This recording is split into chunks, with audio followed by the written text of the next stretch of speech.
Me estaba olvidando.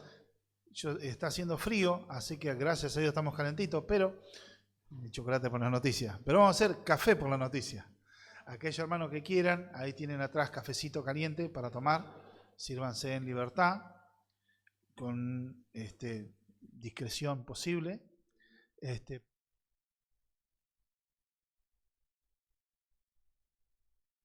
Igual yo no tengo problema. ¿No? ¿Se escucha bien? Bueno, listo. Algo se silenció, no sé qué. Pero en definitiva, que bueno, que puedan disfrutar los hermanos en un cafecito caliente, que viene muy bien para esta hora. Una de las cosas, les recuerdo que el domingo que viene, ¿qué fecha es?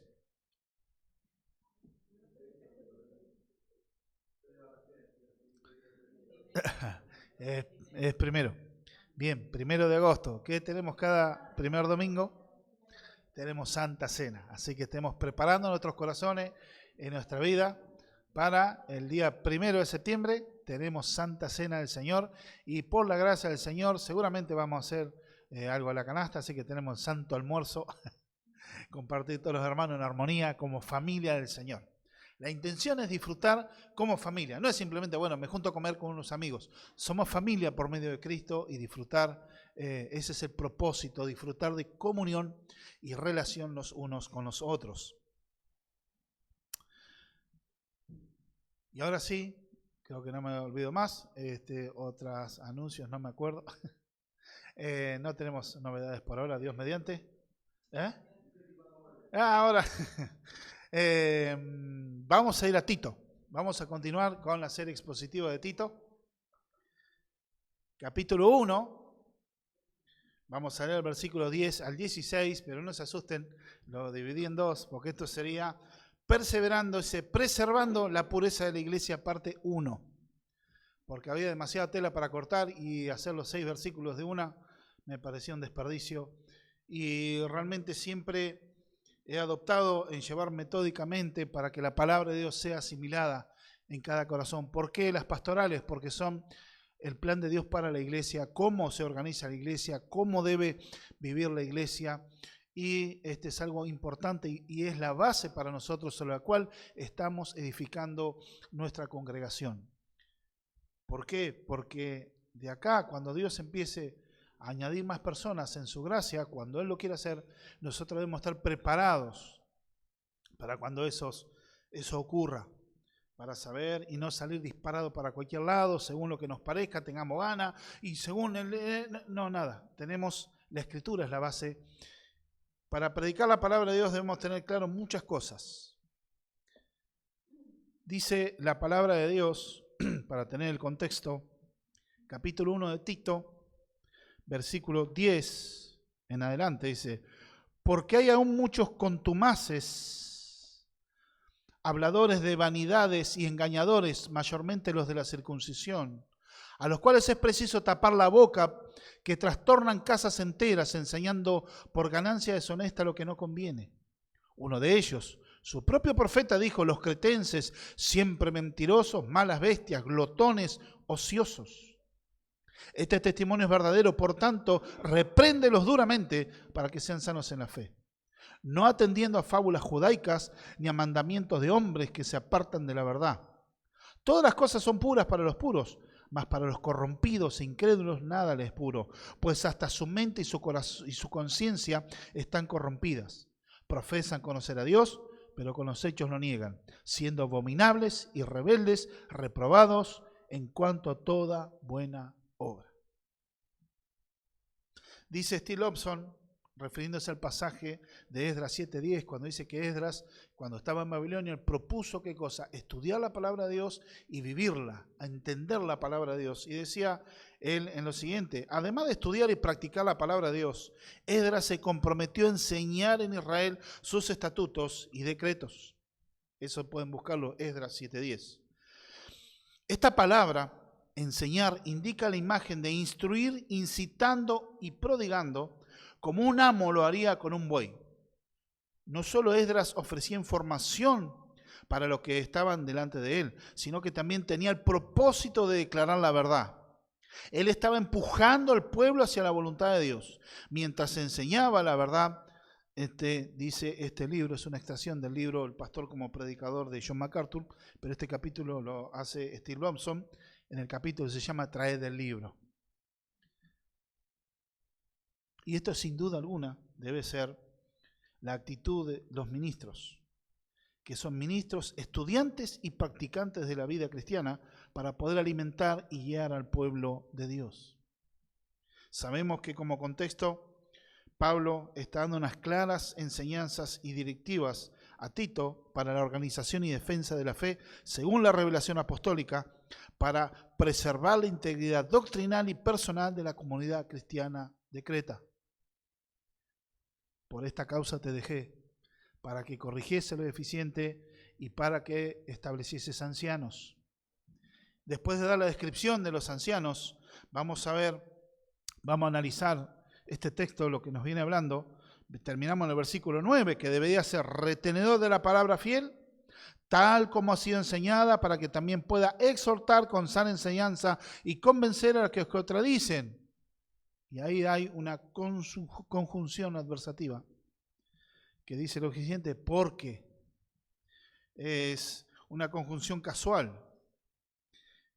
Porque hay aún muchos contumaces, habladores de vanidades y engañadores, mayormente los de la circuncisión, a los cuales es preciso tapar la boca, que trastornan casas enteras enseñando por ganancia deshonesta lo que no conviene.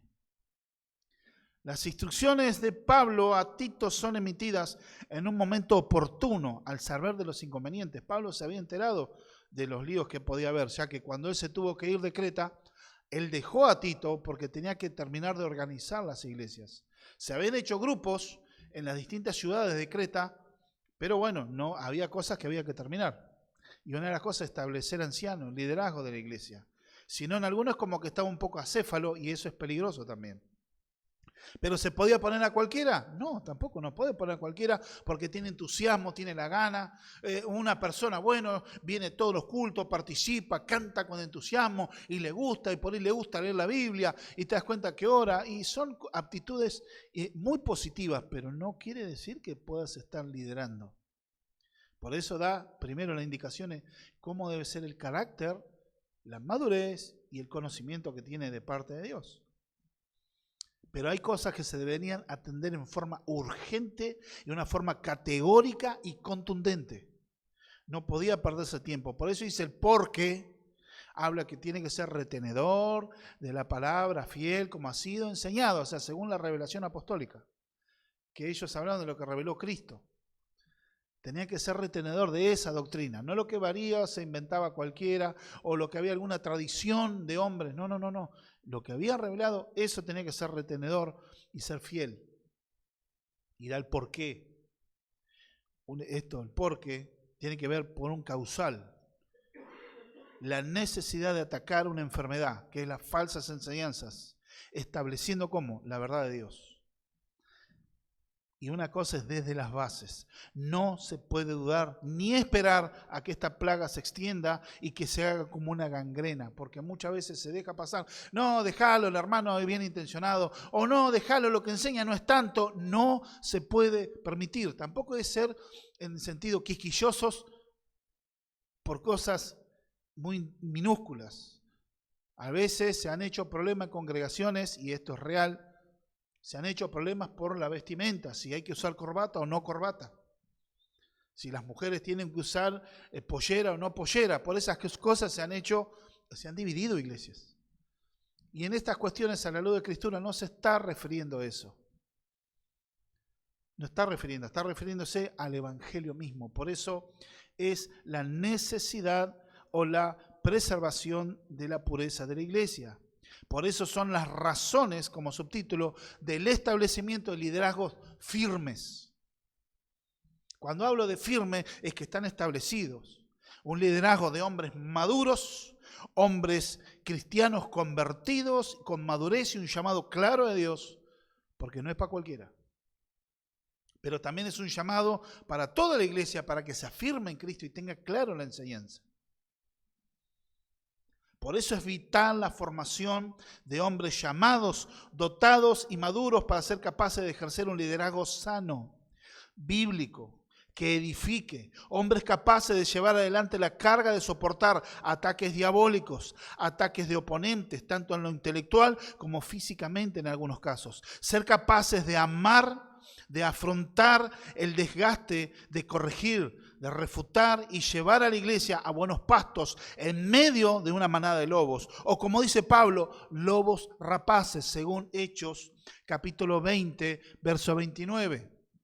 Cuando Pablo le está diciendo, está haciendo como, tomando las palabras del Señor también, cuando habla de los lobos vestidos de oveja, como el Señor los dice ahí por Mateo 7, sobre el tema de no estar con los falsos maestros. Pero Pablo, acá en Hechos 20, 29 nos dice lo siguiente: porque yo sé que después de mi partida entrarán en medio de vosotros lobos rapaces que no perdonarán al rebaño, y de vosotros mismos se levantarán hombres que hablarán cosas perversas para arrastrar tras de sí a los discípulos.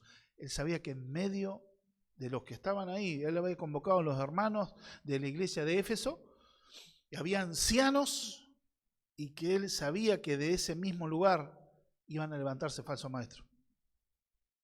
10 años después, por eso le escribe las cartas a Timoteo. En la misma época. Timoteo está en Éfeso, como vimos en la primera carta a Timoteo, y Tito está en Creta. O sea, cruzaba el mar y se iba a Creta. Estaba pasando un contexto muy parecido. Si bien no era igual la temática, pero era muy parecido.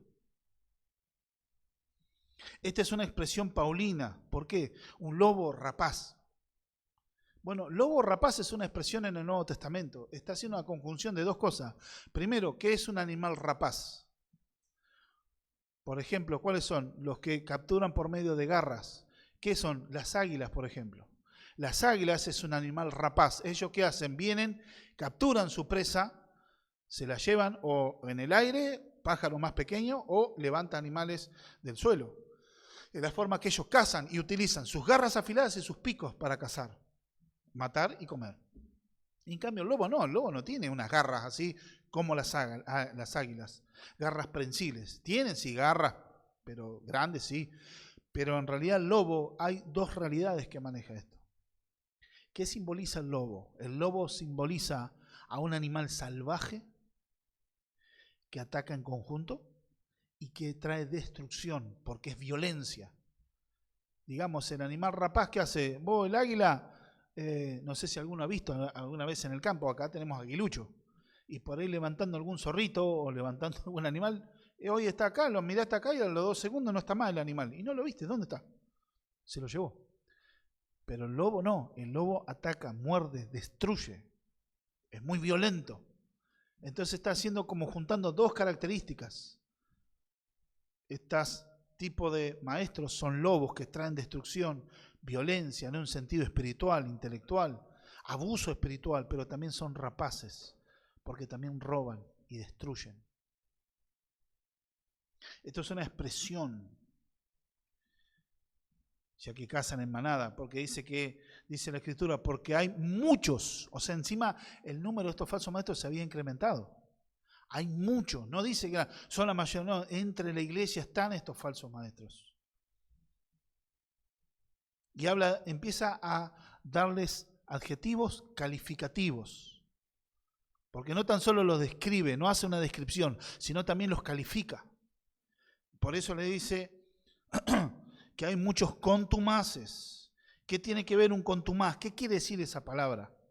Es una palabra que significa ser rebelde, insubordinado, porfiado y tenaz para mantener un error.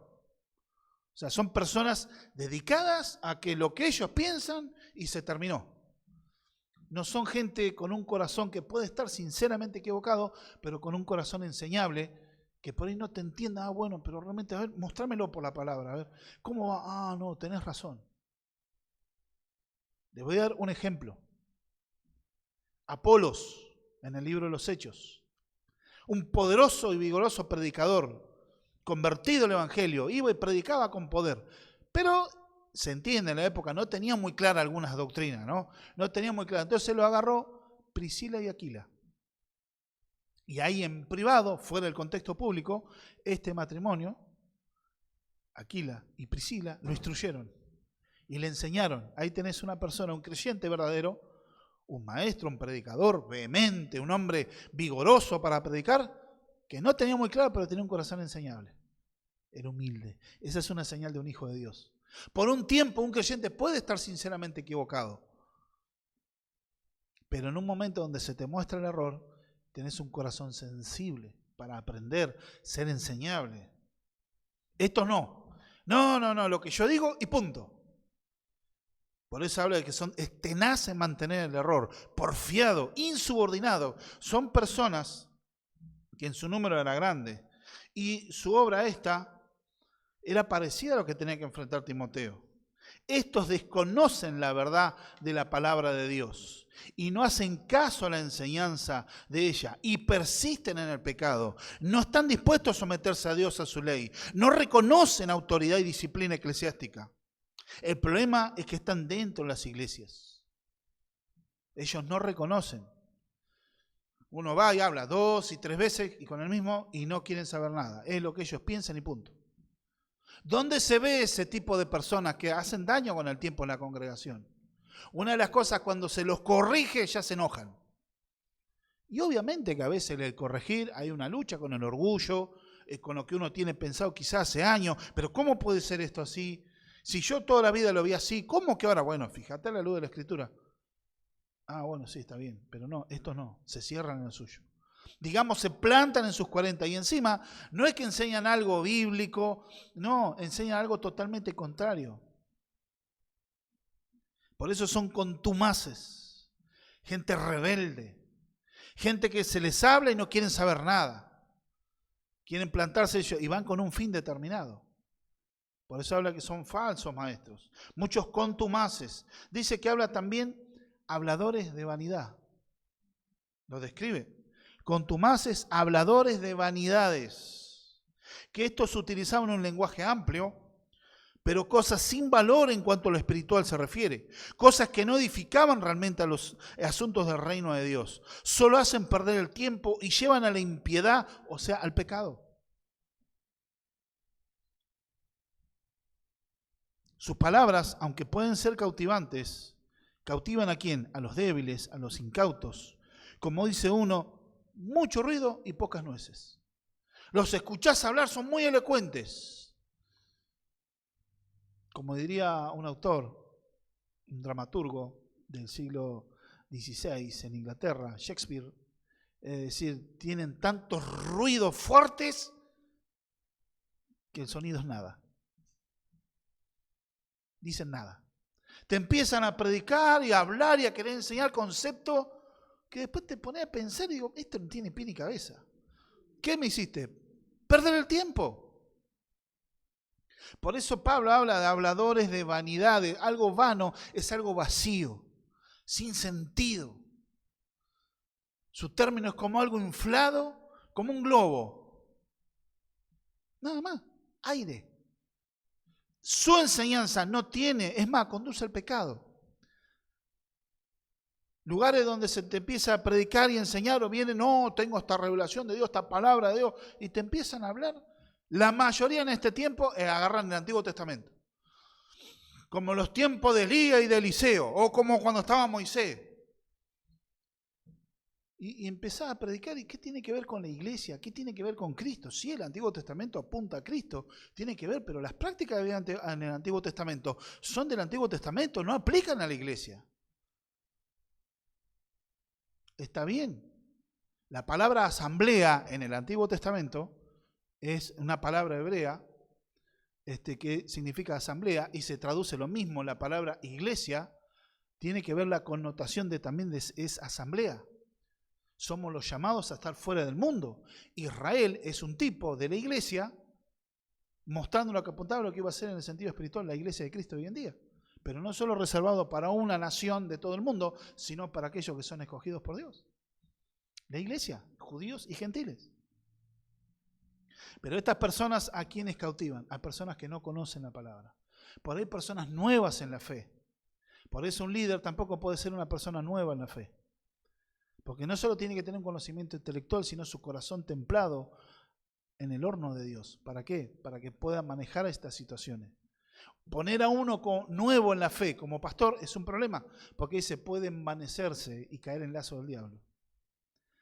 Porque yo acá soy el pastor y acá van a hacer lo que yo mando y vas a ver, cuando me venga a enseñar, a ver, ¿qué le voy a enseñar esto?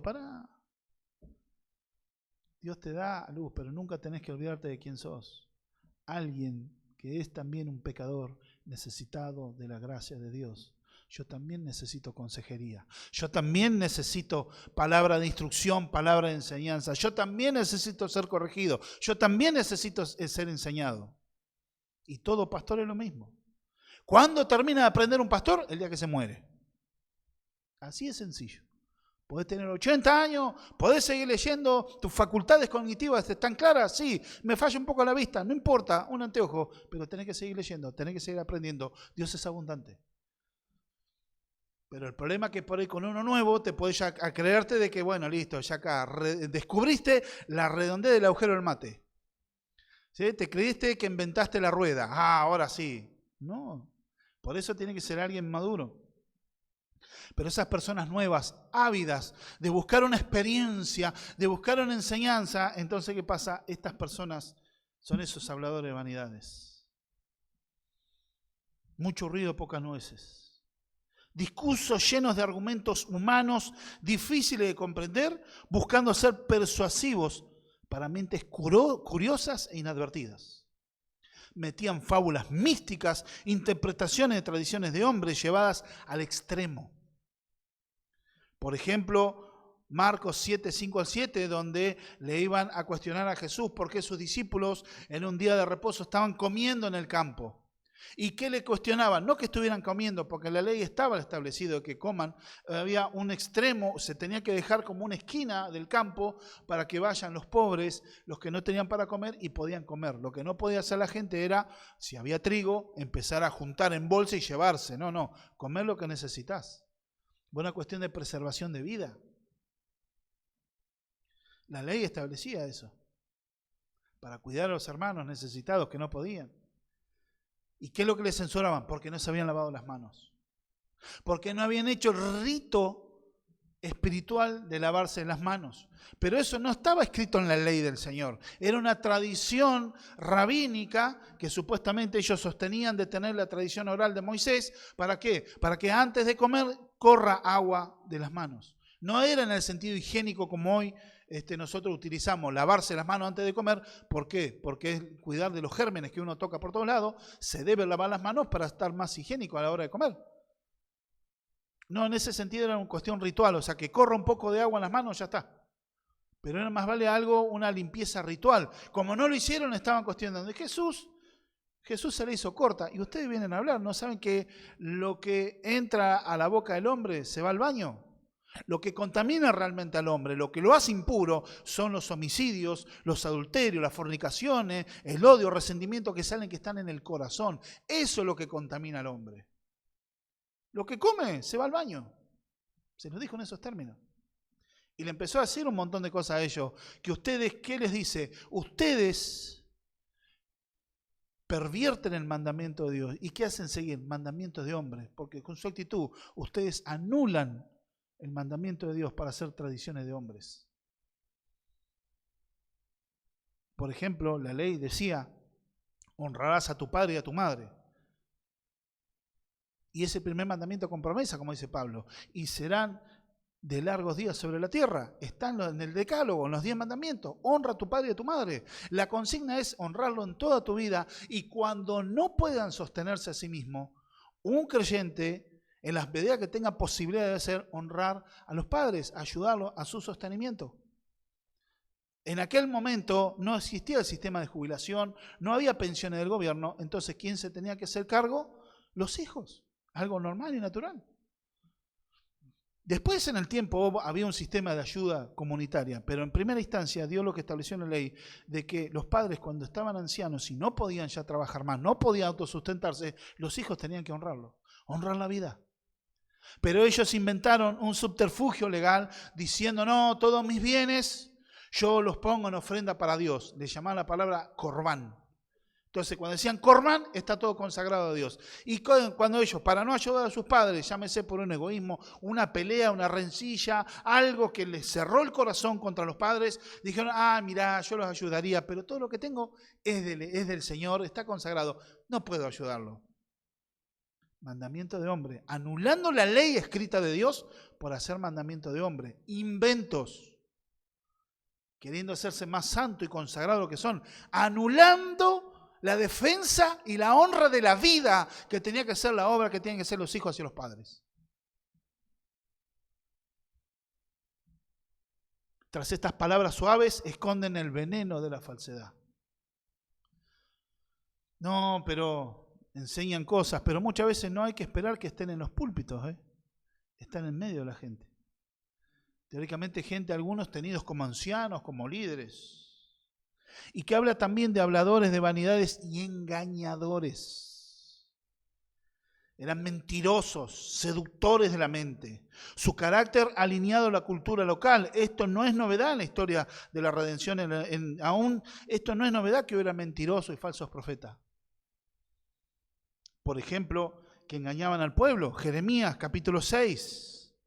Jeremías capítulo 6. Versos 13 y 14. ¿Cómo habla las escrituras de los falsos maestros? Bueno, dice la escritura, Jeremías 6, versos 13 y 14. Porque desde el más chico de ellos hasta el más grande, cada uno sigue la avaricia. Y desde el profeta hasta el sacerdote, todos son engañadores. Y curan la herida de mi pueblo con liviandad, diciendo paz, paz, y no hay paz. Ahí está hablando el contexto cuando Babilonia, Dios iba a levantar a Babilonia para destruir a Jerusalén por su pecado. Pero un Dios le estaba advirtiendo. ¿Y qué decían los falsos profetas? No, está todo bien, tranquilo. Dios vení acá y buscá tus sueños en Dios. Dios quiere sanarte, Dios quiere restaurar tu familia, tu matrimonio. Dios quiere prosperarte, Dios quiere bendecirte. Dios está para cumplir tus sueños. Falta que le ponga acá la lámpara a Aladín y listo, Cristo está acá. Porque hoy Dios en algunos lugares es visto como si fuera una mezcla entre el genio de la lámpara maravillosa y un psicólogo medio superdotado. En algunos lados hasta faltaría poner un diván acá, el sofá donde se acuestan para ser psicoanalizada la gente. Porque ahí cuando hablamos de las necesidades autopercibidas, es verdad que Dios puede bendecir, restaurar, sanar y liberar, pero eso son añadiduras, consecuencias de primero, haberte acercado a Dios de una manera correcta, arrepentidos si creen en el Evangelio. La gente debe entender la necesidad de arrepentirse de sus pecados, de reconciliarse con Dios y que solo lo puede hacer a través de Jesucristo, a través del Evangelio. ¿Dios puede hacer lo otro? Claro que puede hacer, Dios es Dios, o sea, y puede ser fruto de una vida entregada al Señor, conforme a la voluntad de Dios, pero lo principal es la salvación de tu alma. No tiene nada que ver que seas rico, próspero, famoso, tengas todas tus cosas bien ordenadas, porque un día te vas a morir y si no estás en Cristo, te vas al infierno, con todo y que te haya congregado 20 años en una iglesia. Pero hombres que buscan así son seductores. En el Antiguo Testamento había esto. En el Nuevo Testamento, Pedro habla respecto al mismo tema, o sea, no era algo inherente solo a Creta. Tenía que ver en todos lados. La iglesia, desde que es iglesia, batalla con este asunto.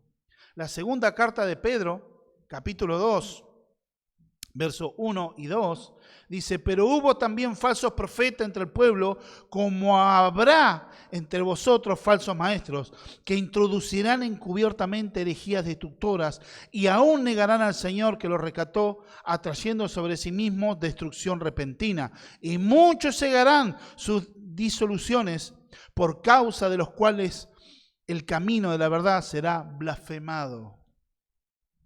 Y cuando habla introducirán energías destructoras, el vocablo griego da la idea de que alguien entra como un ladrón está entrando en puntita de pie, sin hacer ruido, sigilosamente.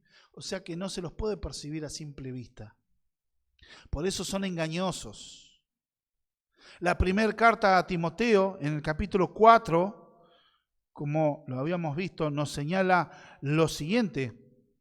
1 Timoteo 4 dice, pero el Espíritu, verso 1 y 2 dice, pero el Espíritu dice claramente que en los postreros tiempos algunos apostatarán de la fe, escuchando a espíritus engañadores y a doctrina de demonio, por la hipocresía de mentirosos que teniendo cauterizar la conciencia, prohibirán hacer ciertas cosas. O sea, gente legalista. A espíritus engañadores. No estamos hablando que la gente, a ver, espíritu, háblame. Cuando habla espíritu engañador está hablando de personas cuya intención es el engaño. Y son instrumentos de Satanás. Y por su hipocresía, muchos van a apostatar de la fe, o sea, se van a echar para atrás. Porque son hipócritas, son actores. Por eso viene diciendo que profesan creer en Dios, pero con sus hechos lo niegan. Entonces, ¿qué dice la gente? Pero esto es toda una hipocresía, una truchada, entonces me voy. ¿Para qué quiero esto yo? Debemos comprender que en la cultura de Creta no era anormal ser mentiroso. Por ejemplo, se tenía en aquella época el apodo, en Corinto, por ejemplo, cuando uno era inmoral a nivel sexual, depravado, estás corintiando, te decían. Vos sos de Corinto, estás corintiando, sos un depravado. Pero cuando alguien era mentiroso, falso, se le decían, vos sos un cretense. Era un apodo que tenían, un cretense. Era terrible, mentiroso, falso, engañadores. Entonces ven en la descripción, en la mentira. Porque estas cosas, contumaces, habladores de vanidades y mentirosos, esto trae engañadores, trae terribles consecuencias a los creyentes, afecta a toda la comunidad de los hijos de Dios. Son como un cáncer que se debe extirpar. Y habla de quién eran. Mayormente los de la circuncisión. Dicen mayormente, no todos. La circuncisión. ¿Qué está hablando? La circuncisión es el rito del pacto que se hacía para Israel. Era un ritual que se hacía para los hijos varones al 8º día, donde se circuncidaba su miembro viril. Entonces, ¿qué pasa? En eso era señal de pacto para los varones en Israel. Pero ¿qué pasa? En el Nuevo Testamento no tiene cabida eso. Ya no tiene que ver, porque Dios mismo, aún en el Antiguo Testamento, les decía circuncidad vuestro corazón y no vuestro prepucio. Prepucio es la piel que se sacaba, entonces, para hacer la circuncisión. Pero Dios decía circuncidad vuestros corazones.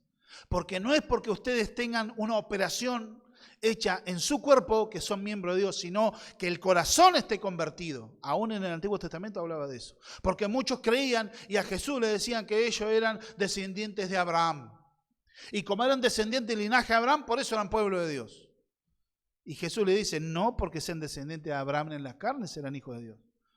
A los Gálatas, Pablo, de hecho la carta contra los Gálatas es, digamos, como a veces se le denomina, sería como nuestra carta de independencia. Es donde el cristianismo comienza a separarse de lo que era el cristianismo hasta ese momento era visto como una secta dentro del judaísmo. Bueno, hoy fue ya separarse a través de no seguir la ley, los mandamientos que establecían en la ley. ¿Por qué? Porque ya en Cristo se habían cumplido, ahora estamos bajo la ley de Cristo. Pero había una rama de los judaizantes que pretendían, o sea, en algunos lados es como que tienen en los primeros tiempos de la iglesia hay como un grado de comprensión porque la doctrina no estaba muy clara, la revelación recién estaba viniendo y algunos quizá no entendieron bien y algunos cambiaron, pero otros no. Es lo que atacaba a Pablo en este tiempo. Pero los judaizantes eran un gran problema para la iglesia. Algunos movidos por un genuino interés y otros porque eran dañinos ya. Que eso se llevó el primer concilio de la iglesia, Hechos 15. La primera reunión o concilio de las iglesias para resolver algún dilema, resolver algún postulado, para resolver controversias, se acostumbra a hacer los concilios de la iglesia. Y este fue el primero. Hechos 15:1 dice, entonces algunos que venían de Judea enseñaban a los hermanos, si no circuncidáis conforme al rito de Moisés, no podéis ser salvos. Como Pablo y Bernabé tuviesen una discusión y contienda no pequeña con ellos, se dispuso que subiese Pablo y Bernabé a Jerusalén y algunos otros de ellos, los apóstoles, a los ancianos, para tratar esta cuestión. ¿Qué se trató la cuestión? que no se obligue la circuncisión a los creyentes gentiles, porque confían en la justificación solo por la fe en Cristo, no por las obras. Ellos decían, no, tienen que creer en Cristo, pero a su vez tienen que circuncidarse, tiene que haber obras de la carne, algo tiene que hacer. Nunca fue el sentido de la ley hacer eso, pero también era un rito que se cumplía para Israel. De hecho, hoy en día, cristianos mesiánicos, estamos hablando judíos de raza, que creen en Jesús, que se llaman judíos mesiánicos, que están en Jerusalén y quizá sigan practicando la circuncisión o cumpliendo algunas leyes dietéticas, pero una cuestión que lo hacen ellos a nivel nacional, como costumbre, como cultura nacional.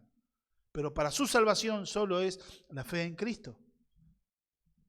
De hecho, no es que se los prohibió a los creyentes hebreos. Termina Santiago diciendo, bueno, estas cosas que ni aún, y Pedro también dice, ni aún nosotros podemos cumplir, le vamos a poner este peso a los gentiles. Solamente que no coman con sangre ni ahogados, se guarden de toda fornicación y de los ídolos. El único que le dijeron a los cristianos en esa época, a los cristianos gentiles. Pero desecharon la obra de la circuncisión para ser salvos, porque eso era anular la sola fe en Cristo, y algo que Pablo no estaba dispuesto a negociar. Por eso cuando escribe a Romanos capítulo 5, verso 1, por la fe nosotros tenemos paz para con Dios. ¿Por medio de qué? De la fe. ¿A través de qué? De Cristo. La paz con Dios es a través de la fe en la obra única y suficiente de Cristo en la cruz del Calvario. En su vida, en su muerte y en su resurrección. Más nada. Por ahí somos justificados por Dios. Por eso el terrible daño que hacía la gente, porque a algunos los perturbaba, como ahora me hablas de creer en un Dios que fue crucificado, que murió, que resucitó, pero que encima yo ahora tengo que hacer esto. ¿Y por qué tengo que hacer esto? No, porque así tiene que ser. Entonces empezaban a meter y a mezclar las cosas. ¿Por qué? Porque en aquel lugar en Creta había una colonia judía muy grande. Había mucho, y muchos se meterían, pero con el propósito de engañar y dividir. No eran muchas personas que quizás estaban sinceramente equivocados. No. Esto entraban como queriendo, ¿cuál es la visión? Estos están queriendo seguir a este falso Mesías. Bueno, yo me voy a meter en medio de ellos para detonar desde adentro.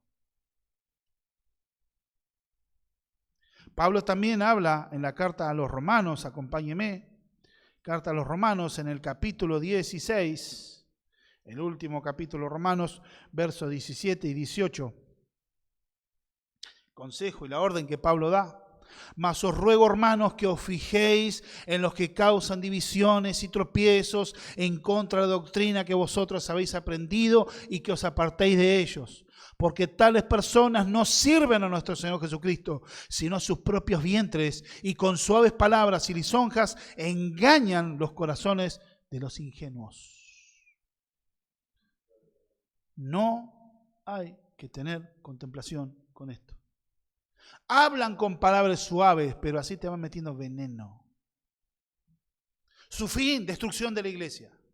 ¿Qué siembran? Celos, pleitos, divisiones, distorsión de la doctrina, rechazar el evangelio, porque empezar a creer en que vos tenés que hacer algo para completar tu salvación y circuncidarte en aquella época, o como hoy en día en otros lugares, los judaizantes, acá en Madariaga lamentablemente hay un templo donde se reúnen estos judaizantes, el movimiento que es falso se llama Raíces Hebreas, donde te enseña que tenés que respetar el Shabbat, donde tenés que respetar la ley dietética. Usted, si alguna vez llega a ver algo, empieza, no, porque no se dice el nombre de Jesús, porque es una perversión latinizada. Hay que decir Yeshua Mashiach. No se dice Espíritu Santo, hay que decir Ruach Kadosh. No, entonces tenés que ver por las fiestas. La fiesta, hacer un énfasis en las fiestas del Señor, la fiesta del Antiguo Testamento, porque tenemos la fiesta del Sukkot y tenemos la fiesta de los tabernáculos. Todas apuntan a Cristo. Todo apunta a Cristo, pero ellos quieren hacer el valor de las fiestas y volver a judaizar. De hecho, uno de sus representantes que vive en Israel, uno de los principales falsos maestros, ya están imponiendo la circuncisión como señal de pacto con los hijos de Dios. Y cuando uno les lee Gálatas, dice, no, Pablo es el gran impostor. Muchos en la nueva interpretación paulina. La iglesia siempre tuvo que luchar con esto. Ahora, si vemos a Pedro, que enseña la salvación por fe, Vemos a Juan que enseña la salvación por fe. Dice la Escritura, si nosotros tenemos pecado, abogado tenemos para con Dios, a Jesucristo el justo. Si confesamos nuestros pecados y nuestras maldades, Él es fiel y justo para perdonarnos de toda maldad. Y la sangre, si nos confesamos los pecados uno a otro, la sangre de Jesucristo sigue limpiándonos todo pecado. No está hablando de obras de ley, está hablando de fe y arrepentimiento. El fruto de la vida cristiana es otra cosa, pero es una identificación que yo fui salvado, no un instrumento para completar de alguna manera mi salvación. Pero también, no solo había de estos, porque estos también terminan negando. Hay otra rama que surgieron de los pentecostales, que son los unicitarios. Ellos llevan la teología del nombre. Y entonces piensan de que Jesús, en realidad ellos creen en solo Jesús. Ellos no son trinitarios, no creen en el Espíritu Santo como Dios, sino como una manifestación misma de Cristo en otra faceta. Eso ya es una herejía que hace siglos fue debatida, fue erradicada y ya fue contestada. Que se llama el sabelianismo. Estoy hablando siglo III, IV de la iglesia, donde os enseñaba el modalismo también, o también hay otra herejía similar que se llama el nestorianismo, porque Nestorio era un ministro que llevó este pensamiento, lo que es también el sabelianismo, modalismo. Digamos que Dios es el Padre, pero históricamente se presentó también como el Hijo, e históricamente se presenta como el Espíritu Santo, pero no son, como lo revela la Escritura, un mismo Dios que subsiste en tres personas. ¿Que es un misterio? Sí, es un misterio. ¿Que se puede comprender a cabalidad? No, pero es lo que revela la Escritura. Nosotros adoramos a un Dios que es trino. Padre, Hijo y Espíritu Santo, un mismo Dios. No es un Dios con tres cabezas. Es un mismo Dios, si no sería un monstruo. No estamos adorando a tres dioses distintos. No, es un solo Dios que subsiste en tres personas. El Padre no es el Hijo no es el Espíritu Santo, y el Espíritu Santo no es el Hijo, y el Hijo no es el Padre. Pero a su vez son Dios. ¿Por qué? Porque comparten algo y están mismos en qué? En esencia, en eternidad y en atributos son la misma persona. Y se manifiesta de esa manera, por eso es un solo Dios que subsiste en tres personas. Entender estas verdades es importantísimo, porque esta gente pervierte eso. Hoy en día, ¿dónde empiezan las sectas? ¿Por qué nosotros tenemos los credos, las confesiones? Porque son documentos ocasionales que sirvieron para solucionar controversia, que estando sujetos a la autoridad de las Escrituras, ¿por qué decimos? Para predicar la palabra de Dios, un ministro debe tener claro una de las cosas siguiente, que ahora voy a desarrollar, que es la inspiración de la palabra. Pero esta gente son enemigos de Dios, estos maestros engañadores, en aquel momento y al día de hoy. Pero también no solo eran judaizantes, sino aquellos místicos.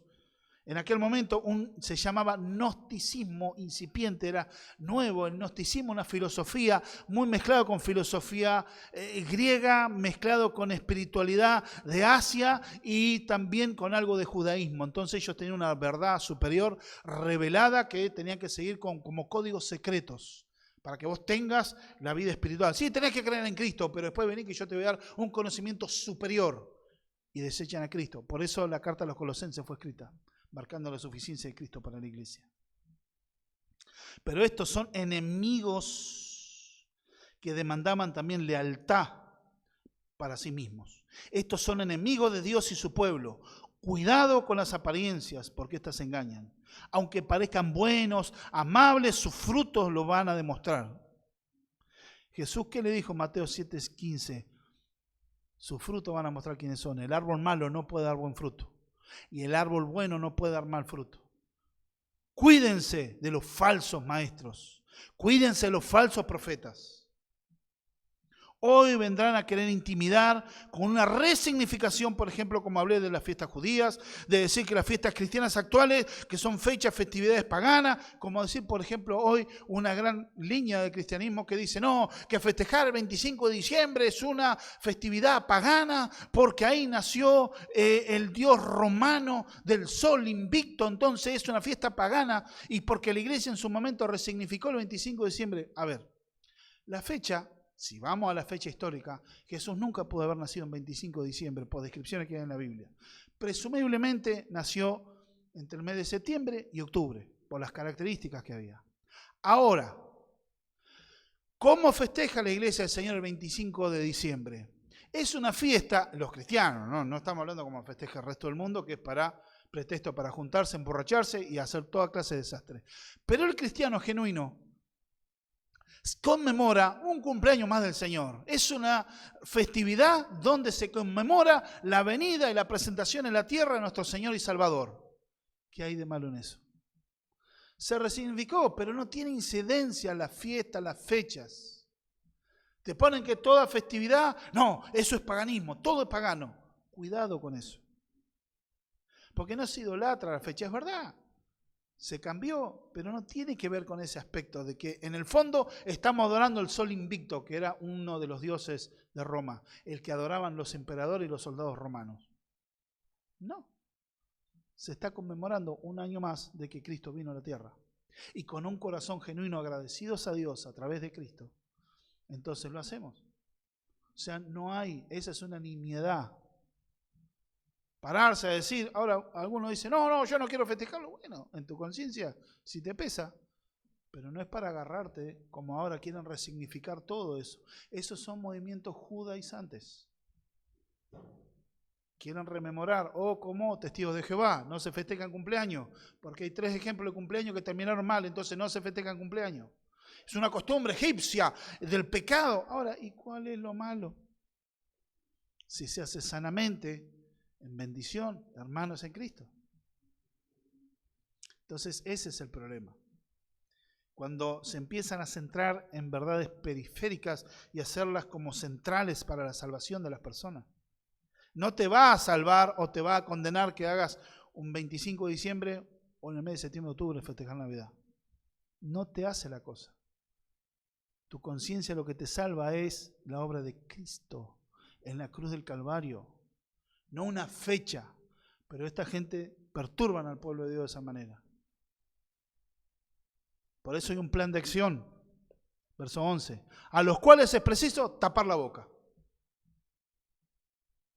Quiere decir, la expresión es ponerle un bozal, como si fuera un perro, le pone un bozal para que se callen. Es ponerle silencio. Estamos hablando en el sentido, en el terreno argumental. Estamos hablando en el sentido, en cuanto al terreno de argumento y de la enseñanza y la disciplina eclesiástica, no en el sentido literal. Es claro por la duda. Hay que poner un bozal. No. Claro. ¿Por qué? Hay que hacerlos callar.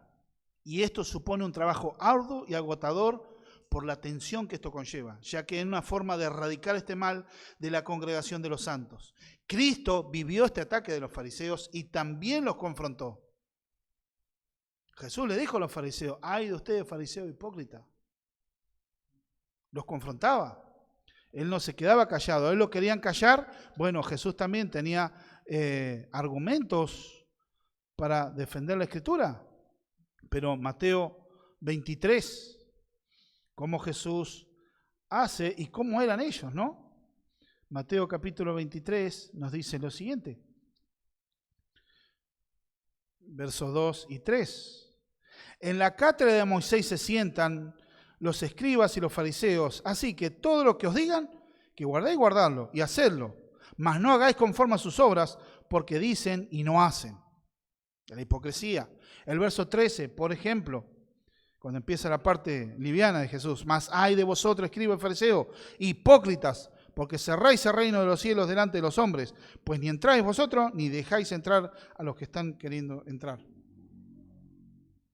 Y sigue. ¿Qué estamos hablando? La hipocresía. Jesús también confrontó esto. Esto es una necesidad, no es una recomendación. Por eso dice la Escritura, a los cuales es preciso, es certero, es el método, hay que cerrar la boca. No es una recomendación. Hendrickson habla al respecto. Al principio había que amonestar con ternura al errado a fin de ganarlo para la verdad. Si rehúsa, debe ser reprendido severamente diciéndole que desista del error. La persona que insiste en sus malos caminos debe ser rechazada por la iglesia y disciplinada. Quizás haya que usar esa medida extrema de la excomunión a fin de salvaguardar a la iglesia y guiar al pecador al arrepentimiento. Eso es lo que dice Hendrickson.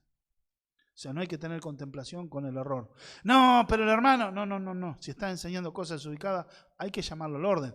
En amor, con paciencia y después ver. Si persiste, hay que amonestarlo con más dureza. Y si no, se tiene que practicar la excomunión. Se lo saca de la membresía y si es necesario, se lo expulsa. Se le quita la bienvenida al lugar. Así de severo es, porque así debe tenerse celo por la palabra de Dios, por la doctrina. Acuérdense que el énfasis es que los pastores tienen que ser retenedores de la doctrina tal cual como ha sido enseñada para poder, ¿qué cosa? Exhortar y llamar a persuadir a los que los contradicen. Porque hay muchos contumaces, gente terca que quiere traer destrucción, porfiada. Dice Pérez Millos, otro autor. La idea de la tolerancia de modo que todos en la iglesia puedan expresar su opinión sobre doctrina trae siempre malas consecuencias. En la congregación no puede permitirse que todos enseñen lo que se les ocurra. Es que alguno va a hablar engañosamente, causando grave daño y en ocasiones difícil de reparar.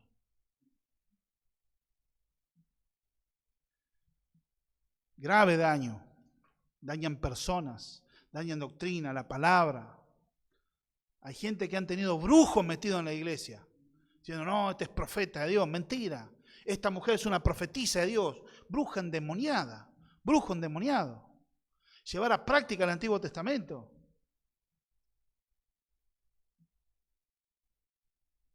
Hacer ritos. Tomar argumentos como una de las grandes maestras de este tiempo, maestra entre comillas, falsa, enseñando de que, bueno, como la Biblia habla en un texto en el Antiguo Testamento, allá con el profeta Elías, donde en una sopa se echó harina para quitar el veneno, entonces hay que echar harina. Y en otro lado dice que usaron sal, pero fueron hechos que no pueden ser tomados como doctrina y tienen una simbología, pero no tienen nada que ver con que ahora echen sal a la casa, echen sal. Eso es curanderismo, eso es hechicería. Es el pensamiento mágico, no es un pensamiento espiritual. Venga y ofrende tanto dinero para que Dios le bendiga. Eso es manipulación. Me enseñan errores. Por eso no se puede dejar que germine este mal, ya que al pasar el tiempo esto empeoraría la situación. Por supuesto, seguir los pasos bíblicos, apuntando siempre a la salvación y el cambio del que es confrontado, que vuelva su corazón a Dios. No es con el corazón caer como la Gestapo, pero llega un momento que si esa persona no cambia su contenido, no cambia su doctrina, no cambia su enseñanza, tiene que ser desechado, porque eso viene a ser como un cáncer, es un instrumento de Satanás, no ha nacido de nuevo. ¿Por qué? Hacen mucho daño, por eso de los cuales es preciso tapar la boca, que trastornan casas enteras, enseñando por ganancia deshonesta lo que no conviene. El daño de los falsos maestros es el último encabezado. Esto trastorna casa entera, nótese casas. Si bien la iglesia se reunía en casas, pero está hablando de familias, por separado, ya que esto es una forma de que se desempeñan estos falsos hermanos. Como en el contexto de la reunión pública de la iglesia emplea sus artimañas, una característica sobresaliente de los cretenses era que empleaban la mentira. A raíz de ser esto, su modo de vida, y así se los dominaba, entonces ¿qué pasa? Desviando a la gente de la verdad en cuya influencia estas personas caían y hacían un abuso espiritual. Y esta estrategia, ¿cuál era la estrategia? Visitar las casas por separado. Visitar, hermano, lo vengo a visitar a la casa, vamos a orar, vamos a leer la palabra. Ah, buenísimo. Cuidado. Claro, llegó el profeta. Vengo a visitarlo, hermano, tengo una palabra de parte de Dios, vamos a leer la Biblia. Y ahí comienzan a esparcir la mentira y el error de doctrina. Al no haber nadie que los contradiga, las personas inestables espiritualmente, con poco conocimiento, son engañados. Y caer en esto, mayormente la circuncisión u otros, era terrible. Por eso Pablo le dice a los Gálatas que estaba perplejo. En el capítulo 3, versos 1 y 2, le dice, oh Gálatas insensatos, ¿Quién os fascinó para no obedecer a la verdad? Y a vosotras, ante cuyos ojos Jesucristo fue ya presentado claramente entre vosotros como crucificado. Esto solo quiero saber de vosotros. ¿Recibiste el Espíritu por las obras de la ley o por el oír con fe? Les está remitiendo el Evangelio. Y aquel que predique otro Evangelio, Pablo, inspirado por el Espíritu Santo, debemos tener claro, en el capítulo 1, versos 8 y 9, dice lo siguiente: mas si aún nosotros, o un ángel del cielo, os anunciare otro evangelio diferente del que os hemos anunciado, sea anatema, o sea maldito de Dios.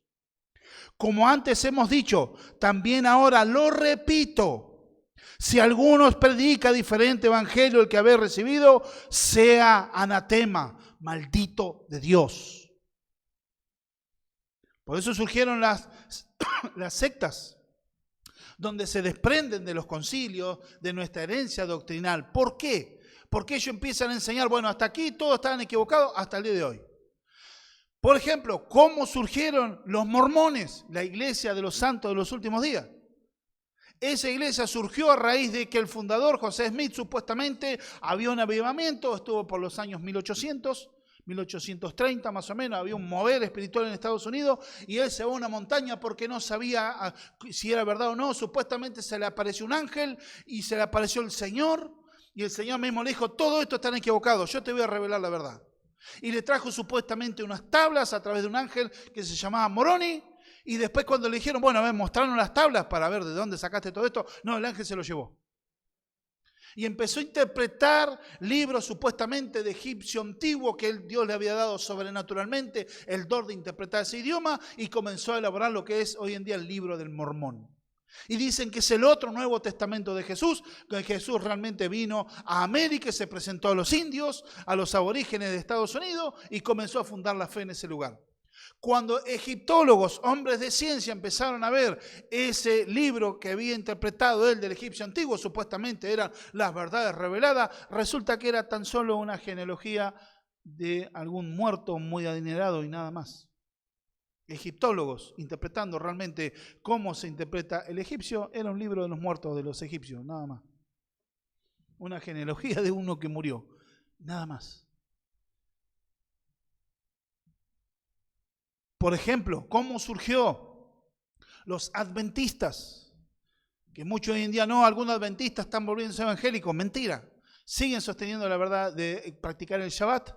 Ellos son los adventistas del séptimo día. Su énfasis de fe es la segunda venida de Cristo y es muy parecido, pero llevan un énfasis a las revelaciones que recibió una mujer. Y esta mujer es su gran maestra y a través de leen la Biblia, pero siguen a esta profeta.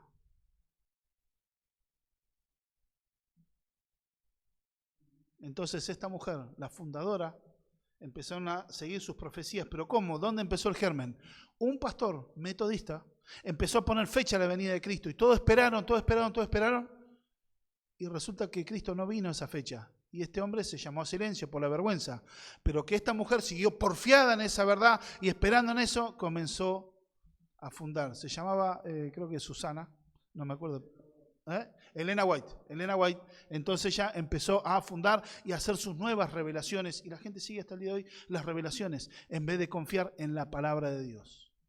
¿Por qué los testigos de Jehová surgen de esa iglesia adventista? Sale un hombre llamado Russell de apellido y comienza el club de estudio bíblico y lo que ahí se conoce como la Watchtower o la fundación de la organización de los testigos cristianos de Jehová. Negando la Trinidad, negando la resurrección real y física de Cristo. Algo fundamental de la fe, cosa que Pablo a los Corintios le dice, que si Jesús no resucitó físicamente, somos los más dignos de conmiseración de todos. Somos los más infelices, los tontos. Pero Jesús resucitó. Pero no, ellos dicen, no, es una resurrección espiritual. No, la Biblia enseña que fue una resurrección física. Pero ¿cuál es el tema? Si vos quitas la resurrección, es el pilar del cristianismo. Si Cristo no resucitó, nada tiene sentido, como dice Pablo. Si Jesús no pudo vencer a la muerte, ¿qué sentido tiene? Entonces, ¿cuál es el tema? ¿Pero de dónde se desprenden? Como les dije, la herejía del sabelianismo, del modalismo. ¿Qué tiene que ver esto? Se desprenden de los credos y las confesiones que todas tienen su momento y su lugar en nuestra teología histórica. ¿Pero para qué? Para decir, a partir de ahora todos están equivocados, hasta nosotros ahora. Ahora nosotros tenemos la interpretación de Dios. Por eso surge en este movimiento surgido de los unicitarios o de este movimiento raíces hebreas. Se independizan de todo, cortan de raíz relación con la iglesia de 2000 años de historia para hacer ellos mismos algún nuevo invento. Entonces debemos ver en este sentido. Traen destrucción, visitan las casas. Su fin es traer destrucción a la obra de Dios, engañando, enseñando lo que no conviene ni edifica, con una motivación diferente a los verdaderos maestros de la palabra de Dios, sino es ver en una forma horrible, vergonzosa o vil de sacar ganancia a costa de los incautos, que están desprevenidos. Estos son los que ven a la iglesia como una fuente de ganancia y no como el pueblo escogido de Dios, cuyo amo y Señor es Jesucristo, quien la compró con su propia sangre. Para ello está reservada un lugar de condenación y de juicio. No vengan con acomodos ni nada por el estilo. Pedro, en su segunda carta, dice lo siguiente respecto de esta gente. Capítulo 2 de 2 de Pedro, versos 3 al 5.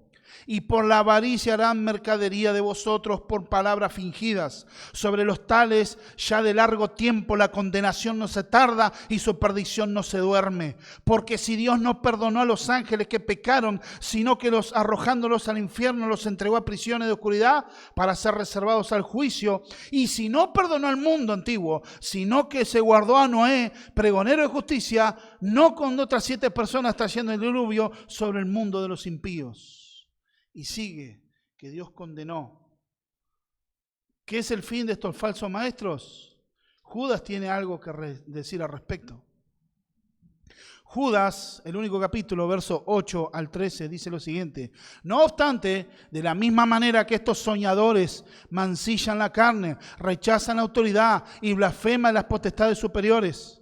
Pero cuando el arcángel Miguel contendía con el diablo, disputando, dice, el cuerpo de Moisés, no se atrevió a proferir juicio con maldición contra él, sino que dijo, el Señor te reprenda. Pero estos blasfeman en cuantas cosas no conocen y en los que por naturaleza conocen se corrompen como animales irracionales. ¡Ay de ellos! Porque han seguido el camino de Caín y se lanzaron por el lucro del error de Balaam y perecieron en la contradicción de Coré. Estos son manchas en vuestros ágapes que comiendo impúdicamente con vosotros se apacientan a sí mismos, nubes sin agua, llevados de acá para allá por los vientos, árboles otoñales sin fruto, 2 veces muertos y desarraigados, fieras ondas del mar que espuman su propia vergüenza, entre las dice errantes, en los cuales está reservada eternamente la oscuridad de tinieblas. Yo sé que es duro, pero yo no les puedo vender otra cosa. Estos falsos maestros tendrán esa recompensa. Por eso Judas dice, debemos contender ardientemente por la fe que una vez nos fue entregada a los santos. Y estamos hablando de Judas, el hermano del Señor Jesús, no Judas Iscariote. Era otro Judas. Judas era un nombre muy popular en aquella época. Estamos hablando de gente condenada, desarraigada del reino. No tienen nada que ver. ¿Y por qué nosotros vamos a ser más buenos que Dios? Por supuesto, nosotros no conocemos la realidad. Puede haber personas sinceramente equivocadas que pueden ser traídos a salvación. Amén. Pero si no, no hay que tener contemplación con esto. En toda época hubo que luchar por preservar la integridad y la exclusividad del Evangelio de Cristo. Defender la revelación de las Escrituras y preservar su integridad. Cristo defendió la pureza doctrinal en el Sermón del Monte. Pablo se pasó toda su vida luchando contra estos judaizantes, contra los gnósticos, contra las filosofías humanistas, contra la espiritualidad oriental, etc. Dice John MacArthur, hay muchos ataques contra el Evangelio y recaerá sobre todos y cada uno de los líderes en las iglesias de Cristo al actuar como hombres y mantenerse firmes en la gracia de Dios en defensa del Evangelio. Pastores, debemos proteger el Evangelio. Y esto está hablando, ¿y qué nos aplica a nosotros? Porque su fin y destrucción, ganancia deshonesta. Es una forma vil. Vengo a predicar. Jesús se los dijo a los fariseos. Muchos de ustedes van y con pretexto para buscar su ganancia, hacen largas oraciones en las casas y comen la comida de las viudas. No, hermana, vengo, vamos a orar para que Dios bendiga su casa. Vamos a traer este texto bíblico. ¿Y qué es lo que busca, hermano? Usted me tiene que bendecir a mí. Usted tiene que darme esta ofrenda y Dios le va a bendecir. Cuidado, hermano, cuando empieza con eso. Y no está diciendo, dice la Escritura, el obrero es digno de su salario. Aquellos tengan por doble honor aquellos que trabajan en enseñar y predicar la palabra. O sea, la Biblia habla del sostenimiento de una forma ordenada, pero no gente que ve en el pastorado como el fin del negocio. Hay hombres que quieren ser pastores porque no quieren trabajar. Son haraganes que quieren vivir a expensas del pueblo de Dios. Haraganes y vagos. Deben arrepentirse y empezar a trabajar. Y ganar el pan con el sudor de su frente para sostener a su familia. ¿Qué nos aplica esto? Además de los pastores, es la responsabilidad de la iglesia el ocuparse de aprender y comprender todo el consejo de Dios. Te pregunto, ¿lo estás haciendo? ¿Estás consagrando tu vida a aprender la palabra de Dios, el consejo de Dios, para no ser engañado? Si solo la sana palabra de Dios produce fruto bueno, ¿estás esforzándote por consagrar tu vida al Señor? ¿Estás leyendo su palabra? ¿Orando para crecer en gracia? Pregunto. Hay otra aplicación. Varones que Dios llama a servirlo. ¿Sabés que estás llamado a la batalla de la fe? No todo será aplausos y reconocimiento. ¿Sabés que tendrás que rendir todo a Cristo y no mirar atrás? Pero este es el mayor gozo y la plenitud de tu vida, ya que Dios será tu sustento y tu todo. Porque muchos pueden pensar que el llamado al pastorado es todo aplauso, fama. No, es el llamado a muerte. Y hay que ser hombre, transformado y regenerado por el Espíritu Santo para tomar esa función. Como dice Steve Lobson, ¿cómo mantenemos la pureza del Evangelio? Teniendo hombres que cuando se suban a predicar no se estén tropezando con sus polleras. Se necesita hombres que se jueguen por la integridad de la palabra de Dios. He peleado la buena batalla de la fe. Ese vocablo se traduce que es la batalla más honorable, más honrosa, es pelear por la gloria de Cristo, la integridad del Evangelio y la pureza de la palabra de Dios.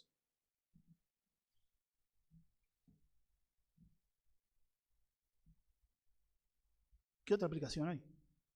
También este es un llamado y aliento a todo varón que deba liderar y luchar por el Evangelio en su casa. Esto no es exclusivo de pastores y diáconos. Incluso también es un ánimo a las hermanas que deben perseverar en la carrera por la santidad, en la gracia del Señor y que batallan día a día en su familia, enseñando a sus hijos para educar a los futuros Timoteos y futuras Febe. Romanos 16, reciban a Febe, una diaconisa de la iglesia, una servidora de la iglesia. Recíbanla. Timoteo tenía su fe formada desde su niñez, porque su madre Eunice y su abuela Loida le enseñaban la palabra del Señor. Entonces debemos cuidar eso. Por último, tenés que comprender que el Evangelio no es mirarse solo y luchar solo. Somos miembros de un cuerpo, la iglesia, y no hay un Salvador si no hay un Señor. Y su voluntad es la vida en comunidad. Mi pregunta, ¿te preocupa el bienestar de tus hermanos? ¿Te importa cómo están sus corazones? ¿Buscas comunión fuera del ámbito de la reunión dominical? Pregunto. Y por último, esto solo lo puedes vivir si sos parte de la iglesia de Cristo. Sin su gracia es imposible. Pregunto, ¿has nacido de nuevo? Si hoy partís de esta vida, ¿te vas con el Señor? ¿Tenés esa seguridad? Porque sin Cristo no hay salvación posible. Hoy no te vayas sin Cristo. Si hoy entendés que no sos del Señor, Hoy en Cristo cree y arrepentite de tus pecados y cree a Jesucristo como tu único y suficiente Salvador. Rendí tu vida a Cristo y Él te salva. Su palabra dice: el que a mí viene, yo no le echo fuera. Él es fiel y justo para perdonar todo pecado y limpiarnos de toda maldad. La sangre de Cristo sigue vigente para limpiar de todo pecado y declararnos justos delante del tribunal de Dios. Oremos, hermanos.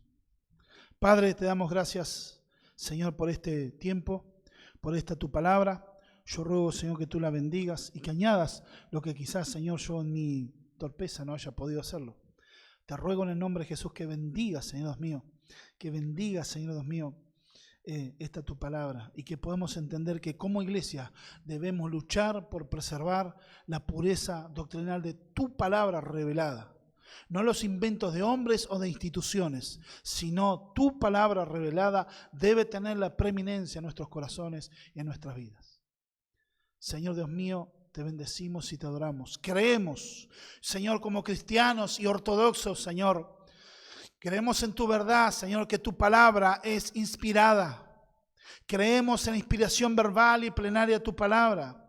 Que tu palabra, Señor, es inerrante, es, Señor, infalible, Señor. Que tu palabra es autoritativa, Señor. Que tú gobiernas por medio de tu palabra. Tu palabra nos dice, Señor, el que guarda mi palabra es el que me ama. Y el que me ama es el que guarda mi palabra, Señor. Por eso, Señor, glorifícate para que podamos preservar nuestro corazón y vivirla, pero no en nuestra fuerza, sino en el poder de tu Espíritu. Que podamos crecer en la piedad para poder, Señor, afrontar el momento que nos toque las falsas enseñanzas, las herejías que se quieren introducir o las que quizás están en nuestro corazón, para que tu palabra limpie y depure todo, para hacer un terreno fértil, para que tu gracia fluya. En el nombre bendito de Jesús, bendice a mis hermanos, bendice a mis hermanas, Señor. Que tu gracia bendita sea en ellos, en el nombre de Jesús. Amén.